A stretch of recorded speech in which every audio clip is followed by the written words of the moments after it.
Bien, pues vamos a empezar con la primera presentación, que es la que hago yo y que he llamado Evolución de la movilidad eléctrica y que, como os he dicho, pues tiene como objetivo pues repasar algunos conceptos básicos sobre recarga de vehículos eléctricos y comentar la situación actual del mercado en España y en el mundo también. Y, por último, pues plantear un poco las perspectivas de futuro con las que nos podemos encontrar. Si me permitís, voy a hacer una pequeña... Esto va a ser una presentación resumen, hay muchas cosas que contar, pero bueno, lo voy a intentar hacer de la forma más resumida posible.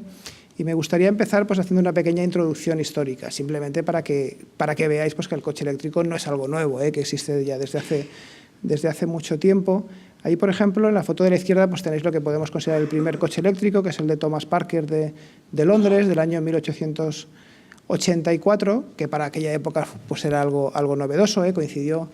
En esta época pues, se desarrollaron mucho, como sabéis, las infraestructuras eléctricas, fue el boom de los sistemas eléctricos, con Edison, con Tesla y con muchos otros que son menos conocidos, pero que también estuvieron ahí.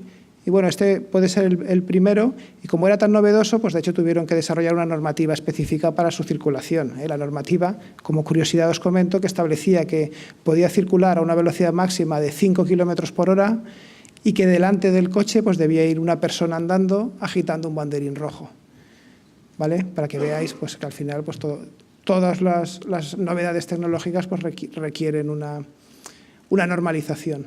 ¿Vale? A partir de aquí pues, se desarrollaron muchísimos coches históricos, como el que veis ahí a la derecha, que es alemán, un poco posterior.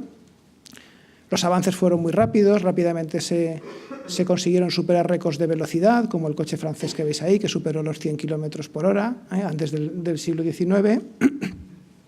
Y luego también pues, Edison también desarrolló su propio coche, que tuvo éxito en su época. ¿Vale? Todos estos coches pues, en realidad tenían un sistema más o menos parecido a los actuales, un motor eléctrico de continua, unas baterías de plomo para almacenar la energía y un regulador de velocidad. Salvando las distancias, pues más o menos es lo que tenemos ahora.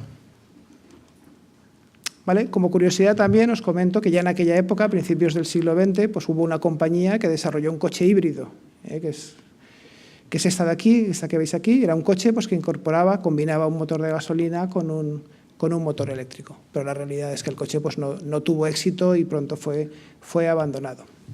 En los años 20 es cuando empieza el declive del coche eléctrico, por diferentes... Bueno, os he comentado, pero a principios del siglo XX había un 40% de los coches eran eléctricos, o sea que la penetración era muy elevada, y de gasolina solamente había un 20% de vehículos. El coche eléctrico estaba por encima del coche de gasolina. El resto eran coches de vapor, evidentemente muy antiguos. Pero a partir de los años 20 comienza el declive del vehículo eléctrico por diferentes motivos.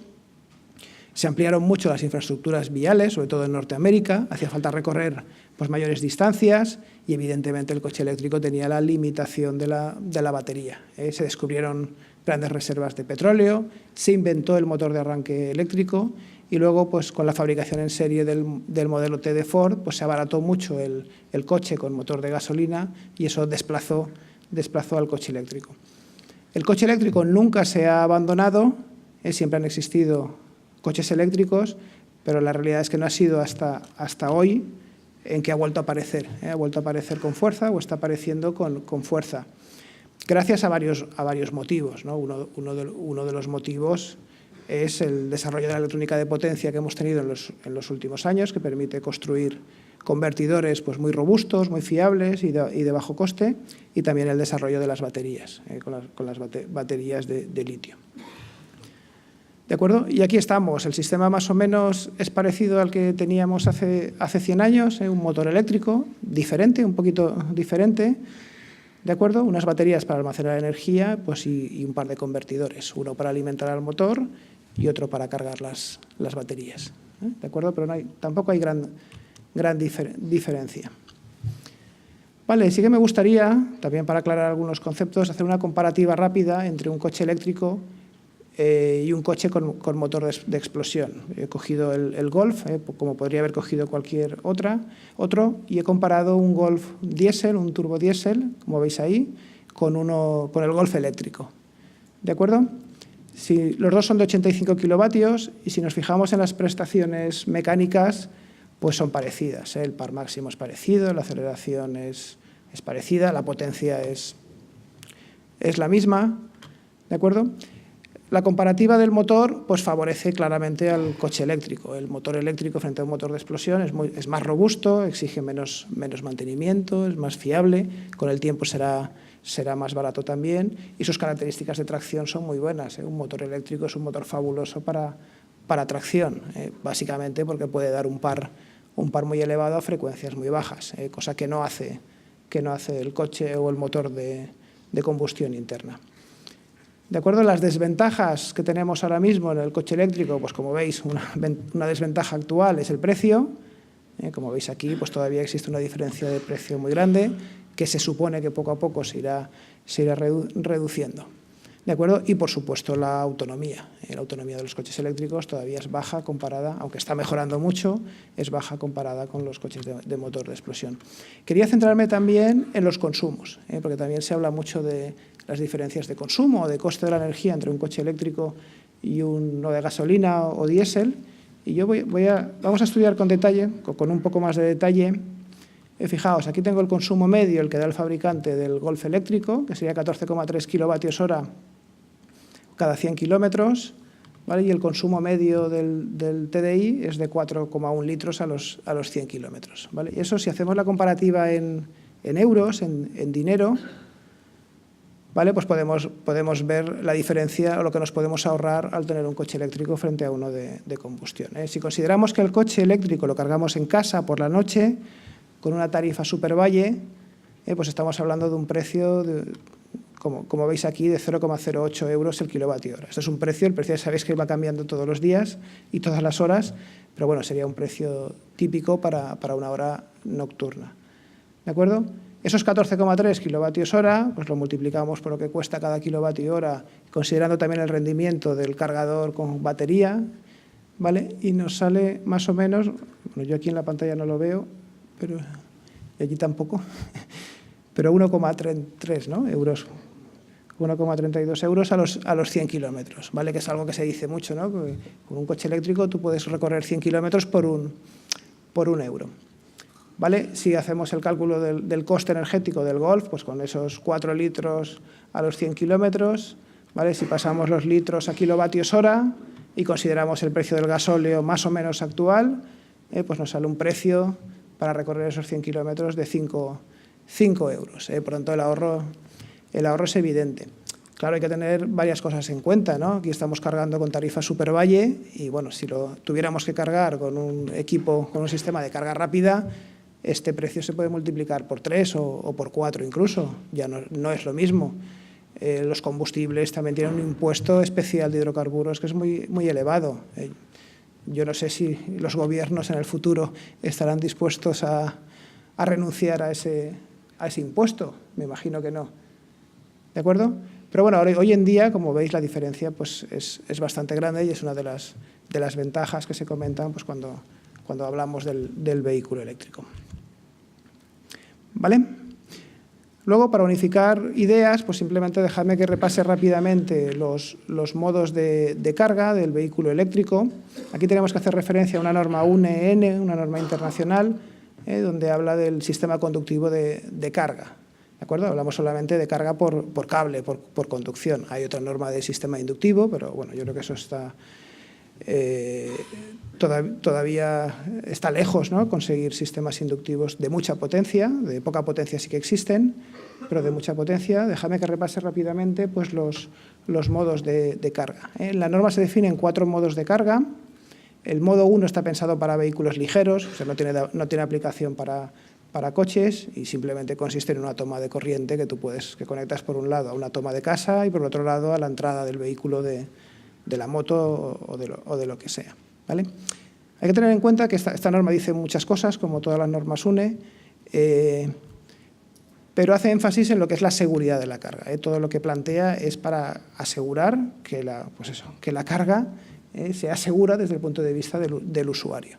¿De acuerdo? Por lo tanto, exige protección diferencial, exige comprobación del conductor de protección y otras cosas, ¿vale? El modo 2 que ya es para coches, o también podría ser para motos, es la carga en corriente alterna con tomas de corriente monofásicas o trifásicas hasta 32 amperios. ¿De acuerdo? En este caso, el cable de carga, lo veis aquí en el dibujo, se equipa con un dispositivo de control y protección. ¿De acuerdo? Que es algo que habréis visto en el cable de un coche eléctrico. ¿De acuerdo? Este dispositivo no es un cargador, es un dispositivo o realiza funciones de control y seguridad. Por ejemplo, implementa una protección diferencial, hace una comprobación del conductor de protección, hace una comprobación de que hay tensión. ¿De acuerdo? Y este cable, pues si es monofásico, se puede conectar en cualquier toma de corriente de la vivienda, por ejemplo. ¿De acuerdo? Y con esto pues podemos cargar hasta 32 amperios. Sería, si en casa no hemos instalado ningún otro sistema, pues sería el modo que utilizaríamos para cargar en el garaje de nuestra vivienda. En modo directo, no hace falta hacer ninguna instalación y en cualquier enchufe de casa pues lo podemos, si tenemos una toma de 16 amperios o de 32 amperios, pues se puede utilizar este modo de carga. Claro, hay que tener en cuenta que a 32 amperios pues la potencia ya puede ser elevada. Si estás cargando toda la noche a 32 amperios, pues es posible que esa toma de corriente no sea la más adecuada. Puede haber un riesgo de incendio y bueno, sería conveniente pues pasar a sistemas un poco más seguros, ¿no? más avanzados. Entonces planteamos el modo 3. El modo 3 se alimenta también en corriente alterna desde un SABE, que es el sistema de alimentación del vehículo eléctrico, que ya es un equipo, tampoco es un cargador, ¿de acuerdo? No tiene la electrónica de potencia para cargar las baterías, el cargador está en el coche, y la toma puede ser monofásica o trifásica, hasta 63 amperios. ¿De acuerdo? 63 amperios en monofásico pues ya son 15 kilovatios, ya es mucha potencia. ¿De acuerdo? Es hasta, podría ser menos. ¿De acuerdo? Y en trifásica pues sería el triple, ¿no? Estamos hablando de cargas con 45 kilovatios. Y este sistema pues sí que implementa funciones de seguridad. Activación de la carga, desactivación, comprobación de que la conexión es correcta, comprueba la continuidad del conductor de protección, implementa protección diferencial. En fin, son todo funciones de seguridad. Y también permite implementar otras funciones de control que son optativas, que todavía no están definidas, pero que se piensa que en el futuro pueden ser importantes.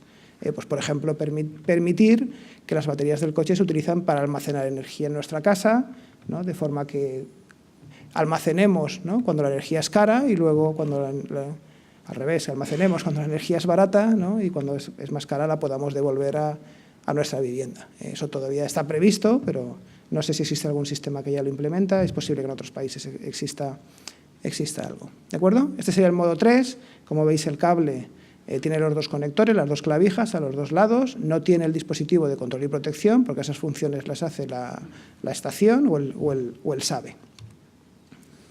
¿Vale? Y por último tenemos el modo 4. El modo 4 es cuando ya se alimenta el coche, se carga en continua, y el cargador sí que es externo. No se utiliza el cargador de a bordo, se utiliza un cargador que alimenta en continua. El cable está conectado directamente a la estación de carga, ¿de acuerdo? Como veis aquí, y con este sistema se permiten cargas pues hasta una potencia, según la norma, de entre 120 y 170 kilovatios. Es lo que llamamos carga rápida, y bueno, pues lo que permite cargar un coche, dependiendo de la energía que pueda almacenar, pues de 15, 20 minutos o menos de media hora, en cualquier caso. ¿De acuerdo? ¿Vale? Respecto a las interfaces de conexión, hay otra norma UNE que también especifica los diferentes sistemas. Uno de los problemas que ha habido con el vehículo eléctrico pues ha sido que fabricantes o países han desarrollado diferentes estándares, ¿no? Y entonces ahora mismo pues cada país, ahora ya estamos entrando en una fase de normalización, de estandarización, pero bueno, hasta el momento pues cada país, cada región del mundo podía tener un sistema diferente. ¿Vale? Ahora ya la Unión Europea publicó hace pocos años una directiva donde ya establecía para Europa como estándar lo que llamamos el CCS o combo, ¿no? Que sería este tipo de entrada de vehículo y que permite cargar tanto en alterna como en continua. Si cargamos en modo 3, en alterna, como veríais, utilizaríamos una entrada de vehículo, una clavija, un conector como esta que tenéis aquí, se utilizaría solamente la parte superior y se puede alimentar tanto en monofásica como en trifásica. Aquí tenemos la entrada de las 3 fases, del neutro, del conductor de protección y dos hilos de control. ¿De acuerdo? Este es el conector, para que os suene, si no lo conocéis, es lo que se llama el Mennekes, ¿no? Que es un estándar alemán ya industrial que se ha reutilizado pues, en la carga de vehículos eléctricos. Este sistema también es el que llamamos, o el que la norma llama tipo 2. ¿De acuerdo? Si lo queremos cargar en continua, pues entonces fijaos, utilizamos un conector como este, ¿vale? Utilizamos los bornes de continua, que son los dos de abajo, y los hilos de control de la parte de arriba. ¿Vale? Y luego en otras regiones del mundo pues utilizan otros sistemas. En Norteamérica utilizan el tipo 1, China también tiene un estándar diferente, ¿vale? Y también hay otros, bueno, aquí tenéis un poco el detalle de lo que os he comentado del combo, para que tengáis claro lo que es y que veáis que se puede cargar, un coche se puede cargar tanto en alterna, utilizando esta clavija, como en continuo. Y hay otros sistemas también, pues los más conocidos, estarían el CHAdeMO, que es un estándar japonés de varias empresas japonesas, pues Nissan, Fuji y alguna más, que permite cargas de hasta 50 kilovatios. Este es el que tradicionalmente llevaban los coches japoneses que se vendían aquí en Europa. Sabéis que Tesla también tiene su propio supercargador, que permite cargas de hasta 120 kilovatios. Y luego os he puesto aquí un sistema, porque parece ser, que es una noticia que vi el otro día, que se están uniendo fabricantes chinos con fabricantes japoneses para desarrollar un nuevo estándar. Un nuevo estándar que se llamará Chaoji, como veis aquí, y que plantea, lo he puesto en interrogante porque me parece un valor muy elevado, pues plantea cargas de hasta 900 kilovatios. ¿Vale? Eso ya son palabras mayores. Claro, evidentemente exige unos conductores refrigerados, y bueno, no sabemos en qué quedará, esto está empezando ahora. Pero bueno, en cualquier caso sí que vemos que las potencias de carga son cada vez mayores, pues y la idea sería esa, ¿no? Reducir el tiempo de carga, que es lo que limita por ahora al vehículo eléctrico. ¿De acuerdo? Vale, si nos metemos ya con el mercado del coche eléctrico en España, aquí os he hecho una evolución de las matriculaciones en los últimos años. ¿Vale? Por ejemplo, en el año 2017 pues se vendieron 7.000, creo que, no recuerdo la cifra exacta, por encima de 7.000, y ahora estamos cerca, en el 2018, cerca de los 20.000, ¿vale? Efectivamente, el porcentaje de matriculaciones todavía es pequeño respecto al total. En el 2017 fue cerca del 0,6%, en el 2018 estamos en el 0,9% del total de turismo, pero sí que vemos una evolución, hay una evolución, y bueno, la cuestión es saber qué va a pasar en el futuro. ¿De acuerdo? Lo que pasa en el futuro va a depender de muchas cosas, pero bueno, lo comentaremos al final de la presentación. ¿Vale? En el mundo pues vemos una evolución parecida. También el coche eléctrico está penetrando con fuerza, especialmente en algunas regiones del mundo o países, principalmente en China, en Europa, en Estados Unidos, y se ve un crecimiento claro, un crecimiento que se puede mantener. Si lo vemos por países, pues el país que más está apostando por el coche eléctrico, creo que ya lo sabéis, es Noruega. Ahora mismo en Noruega pues aproximadamente la mitad de los nuevos coches que se venden ya son eléctricos. Claro, Noruega ha hecho una apuesta muy fuerte por el coche eléctrico, ha creado una gran red de instalaciones de recarga, de infraestructuras, y sobre todo pues tiene muchos incentivos para la adquisición de coches eléctricos. Los incentivos son de varios tipos, creo que no pagan el IVA, el impuesto, tienen los peajes de las autopistas, creo que son gratuitos, ¿de acuerdo? Tienen facilidad también para aparcar. En definitiva, hay muchos incentivos que están favoreciendo la introducción del coche eléctrico en Noruega, ¿de acuerdo? Luego hay otros países, los países nórdicos, pues también están apostando fuerte. Tenemos el caso de Islandia, de Suecia. El caso de Dinamarca es especial, es curioso, porque ha sido un país también que ha apostado mucho por el desarrollo de las infraestructuras, pero en un año determinado, hace poco, decidió quitar los incentivos a la compra de vehículos y el mercado se desplomó. La venta de coches eléctricos sin incentivos se redujo mucho. Y luego, pues por su peso, evidentemente China va a tener un gran impacto en el futuro. y luego pues tenemos Alemania, Estados Unidos con el Tesla y por supuesto Japón. ¿De acuerdo? En definitiva vemos pues, que sí, que hay muchos países que están apostando por el vehículo eléctrico en el mundo y lo que pase en el futuro pues, dependerá de muchas variables. Otra de las cosas importantes que yo creo que hay que tener en cuenta es el impacto que sobre el sistema eléctrico pues, puede tener la existencia de coches eléctricos. ¿De acuerdo? No sé si habéis leído recientemente una noticia de Red Eléctrica, ¿no?, en la que el presidente de Red Eléctrica pues, decía que la existencia de 1 millón de vehículos eléctricos no supone ningún problema para el sistema eléctrico, ¿no? Y yo creo que es cierto. Red Eléctrica tiene una herramienta de simulación que permite ver cómo afecta a la curva de demanda, es decir, a la energía que consume todo el país, la penetración de vehículos eléctricos. La curva de demanda para un día determinado pues, es la que veis aquí en color amarillo, ¿no? Y efectivamente comprobamos que por la noche pues, se consume menos energía y por el día pues, tenemos un pico a mediodía y un pico más alto por la tarde-noche. Si simulamos aquí la introducción, creo que era de un 10% de coches eléctricos, un poco más de 2 millones de coches, y suponemos que el 60% de la carga se realiza en casa, es una carga doméstica, pues vemos el efecto, ¿no? El efecto que tendría sobre la curva de demanda. Efectivamente comprobamos pues, que por la noche se va a llenar, ¿no? Vamos a rellenar el valle que tenemos aquí. Bueno, esta simulación está hecha para unas condiciones determinadas, para un escenario determinado. Si cambia el escenario, pues los resultados pueden ser diferentes.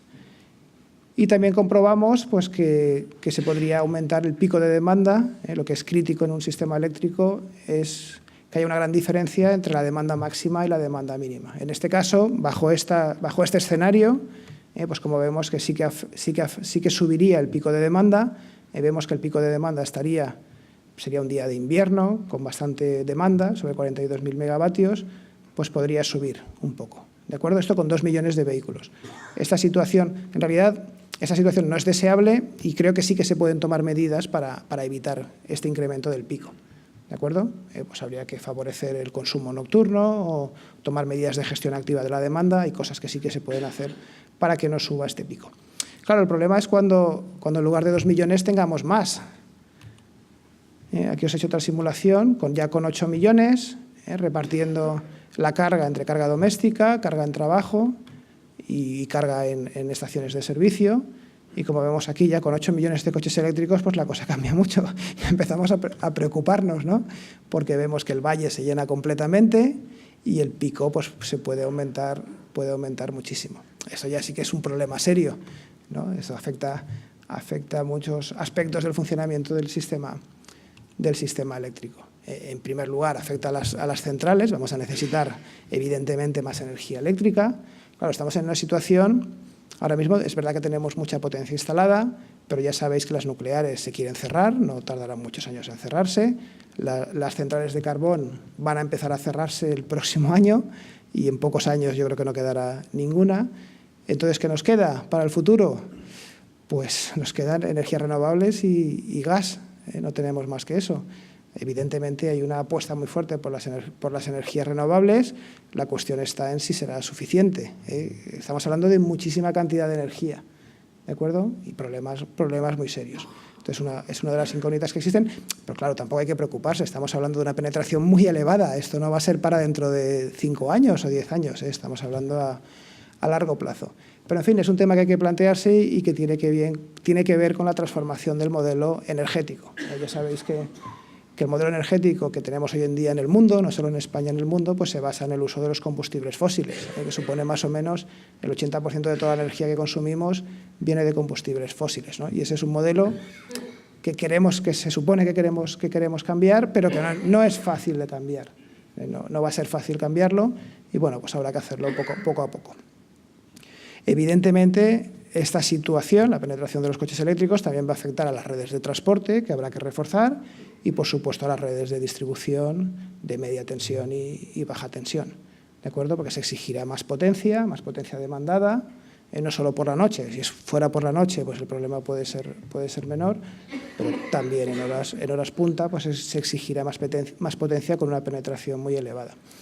Y también afectará mucho, o al menos yo así lo veo, a la carga en el entorno urbano, ¿no? En las vías públicas, pues tendremos que transformar las vías públicas para permitir que haya puntos de recarga en las ciudades. Si eso no lo hacemos, pues evidentemente va a ser una barrera muy grande para que la gente que no tenga parking en su casa, ¿no? Que no tenga un garaje en su casa, pues pueda cargar su vehículo. En definitiva, pues como veis, hay muchas incertidumbres, ¿no? Entonces yo, en cuanto a las perspectivas de futuro, pues las he agrupado en tres bloques, ¿no? Para, si queréis, luego las podemos en el debate las podemos comentar. Tal como yo las veo, hay tres grupos o tres ámbitos de incertidumbre. El primero sería sobre la tecnología. La realidad es que hoy en día la mayor parte de las compañías ya ofrecen vehículos con motor eléctrico puro, o híbrido enchufable, o eléctrico de autonomía extendida. Yo creo que la tecnología está muy consolidada, lo que es el motor más los convertidores es una tecnología muy consolidada, muy bien desarrollada, que va a ser muy barata, va a ser muy fiable y va a exigir poco mantenimiento, lo cual también hará cambiar muchas cosas. La duda está en las baterías, ¿no? La limitación que las baterías ofrecen en la actualidad hace que nos preguntemos si va a ser la tecnología del futuro o habrá otra tecnología. No lo sabemos todavía. Aunque cada vez más los coches eléctricos están incrementando su autonomía, pues yo lo veo como una incertidumbre. ¿De acuerdo? Entonces la cuestión será si aparecerán otras tecnologías. Por ejemplo, os he puesto una noticia de que el año pasado, en el 2018, se matriculó el primer coche con pila de combustible, de hidrógeno. Entonces habrá que ver si el hidrógeno es la solución o no es la solución. Yo personalmente pienso que no, pero ya me he equivocado otras veces, así que prefiero no asegurar nada con mucha fuerza. ¿Vale? El segundo ámbito es el de las infraestructuras. Como ya hemos dicho, pues parece claro, yo creo que todos estaremos de acuerdo en que es necesario que el Estado se involucre en desarrollar infraestructuras de recarga como han hecho otros países, lo cual va a tener un coste muy elevado. Es la condición necesaria, pero no es la condición suficiente. Entonces sí que parece claro pues, que hará falta un sistema de ayudas o de inversión de las administraciones para desarrollar esas instalaciones. Como os he puesto aquí una noticia del Mundo del año pasado, donde veis pues, que las empresas eléctricas como Endesa o como Iberdrola pues, también están apostando por crear una red de puntos de recarga. Hay también otras empresas, lo que llamábamos antes gestores de carga, pues que están creando puntos de recarga. Pero la realidad es que todavía es una red limitada y bueno, habrá que ver cómo desarrollamos y qué ayudas tenemos. Luego Manuel supongo que se extenderá un poco más sobre estos temas. Y el último ámbito pues, es el del comportamiento del mercado y del impulso político. Va a ser muy importante saber cómo evoluciona el mercado.